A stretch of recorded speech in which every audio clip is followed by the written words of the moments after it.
Hello, this is Neil from iPaintGirls.com, and I wanted to show you a new technique I've been trying to perfect, and I think I pretty much perfected it. It's working really good. I'm always trying to think of new ways to save time when doing comics, and so coloring can take up a huge amount of time. And so I want to show you a technique I've been working on that I haven't shown yet, and it saves me loads of time, and it's really cool. So I use this for everything right now, for this whole page so far, except for the background. I use slightly different techniques. They're pretty much the same though, but I've used this so far for all the things, for the shirts, clothing, skin texture and everything, or skin, not texture, but you know what I mean, coloring the skin and everything. So it works really good, and it comes out pretty cool. It has a lot of variation. It's really cool and effective for clothing. You can see, look at all the variation here in her clothing, all the different color variation and stuff. It looks like it's complicated to do, but it's really not. It's really easy. I guarantee you can do this with just a little bit of practice. So, all right, let's go ahead and get started. I'll show you how to do that then. By the way, if you wanted to see this comic, this is the End of All graphic novel. It's online for free. I'm going to be updating it twice a week. That's what I'm going to try to do at least. So that's why I got to try to save as much time as possible so it doesn't take so long to do pages. Anyway, so oops, wrong color. We go ahead and zoom out here a bit. As I say, is how you can get to it is going to ipaintgirls.com/blog. And I'm going to update the homepage very soon on ipaintgirls.com to where the link will now go to the actual comic, since I have one page. The first page of the comic is done and it's up, and this is the second page and it's almost done, so I'll be posting it soon.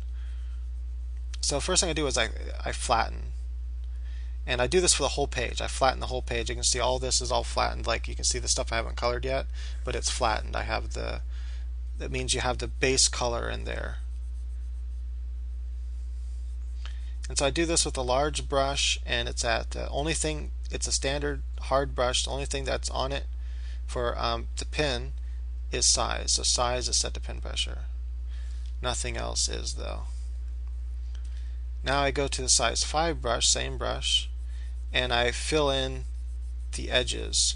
I'm going to go ahead and push pause while I do this because there's no reason to do it in real time. It only takes a second though. But okay, once I have that part done, I choose a large round soft brush, and I then pick the color that I was working with and go down and then to the left a little bit, like so. Maybe not that dark, like that.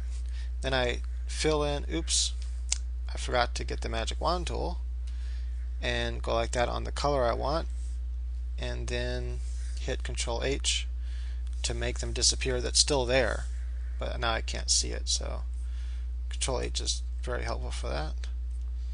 I kind of hit the side that I know the light's not coming in a couple of times. I don't worry about definition at this point. This is just, I want this side dark, that side light. That's all I'm worried about.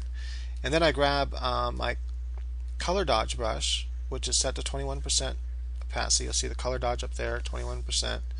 I grab yellow in this case. Whatever color it is that I'm doing the lighting, that's the color I grab at this point. And I want to go over some of the shadow as well. So I make the shadow go way over. That way I get that different in color variation. So make sure that when you do that stage, the shadow goes over a lot. That way when you add the highlight over the shadow, you get those two different color variations. And that now you have like all these color variations between them, and it looks really cool. Then I grab my spill color, and for this page my spill color, you probably want to use the same spill color for the whole page where it's like universal. Anyway, so for the spill color is just kind of greenish gray color, which kind of matches the background. And oops, I use a soft brush for this. And that's typically what you want. Is that's too much. Make it a little bit smaller. You typically want your spill color to be, some universal color that's going to be in the background of a lot of your panels. The mother color of your page.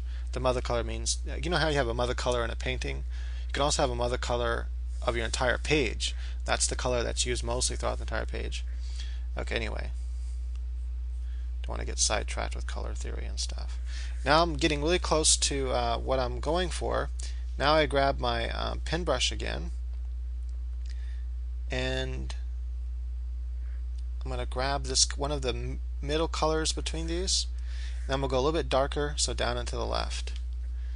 Always to the left when you're doing shadows, because you don't want your shadows saturated, because they're desaturated in real life, and it's typically how shadows are done. So I use this dark color all the way around for my shadow, and anywhere where shadow's going to be falling from another object, like her breast here, because of the way the direction the light's going, I use this same color for all that. Adding this kind of shape is really cool for the parts where there's no sideways wrinkles, because sometimes you get elongated wrinkles and you don't have to draw those with your ink. You can draw them with coloring. So that's another way to save time, I guess, is don't draw this part with your inks or pencils, whatever you're drawing with. Save it for when you're coloring. And notice that this is really dark on this side, but don't worry about that. I'll show you how I get more variation. That's why I do that this way. So I'm just adding. Now, when I do the shadow on this side first, I imagine the kind of basic shape of the body here, not so much the wrinkles. I ignore the wrinkles and kind of more pay attention to the shape of the body. Then I come in and I'll add wrinkles into that. Just for me, it's a quick way to save time. It's easy for my brain to comprehend it that way, or easier, I should say.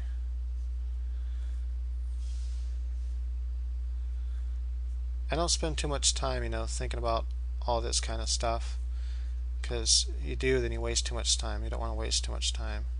You want to just kind of follow your gut instinct, whatever. Okay, then I grab color that's close to the shadow I want to lighten. I use a big soft brush. Now I just lightly go over those parts where I want to lighten some of the shadow up a bit, so it's not so dark in some places, like that. That adds more variation, as you can see. Finally, I add the highlights. Now I'm going to use a size 3 brush for my highlights, and this has pen pressure and opacity set. And I'm going to grab this highlight color here, the lightest color, and I just kind of add that in there. Now what's cool, when you have a part that has a lot of sideways wrinkles, you can do the highlight up and down and then just kind of go like that every once in a while. This works really good for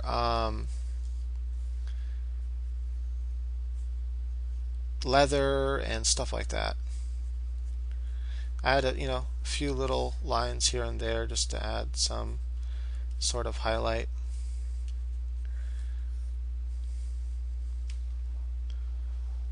Then I might one last time grab my color dodge brush and my yellow color and make it a little bit smaller and just add maybe some little spot. And then finally, to finish out what I do, I'm going to go ahead and cover that a bit. Oops, wrong brush. Should have been a soft brush. Just want to cover that up a bit like that. Okay, then I grab some background color. In this case, it's kind of blue color, and I go back in with the soft brush. That's too much. I'll grab this color, turn my opacity down to 35. I just want it to show up just a little bit. I go back into the dark shadows I just added, and I just want to get rid of some of the edges and run the edge color. So it's like adding a spill light color. And if I go overboard, then I just take that other color that's already there and just slightly go over it again. And so that adds some more variation and some depth that you mix your different colors of the image all into the clothing and everything. Right, so that's it. Like I said, it's really quick, and you can add a lot of variation that way, and it comes out pretty cool. And so that's how I originally got this anyway. You can see the colors were a little different this time. I went a little more gray that time. It'll be different every time I do it, but then I can always just go, if I don't quite get the colors I was looking for, I just go to color balance on that layer, make sure preserve luminosity is checked, And then let's say for highlights I might add a little bit more yellow, whatever. For my midtone, maybe add a little bit more magenta, whatever, magenta.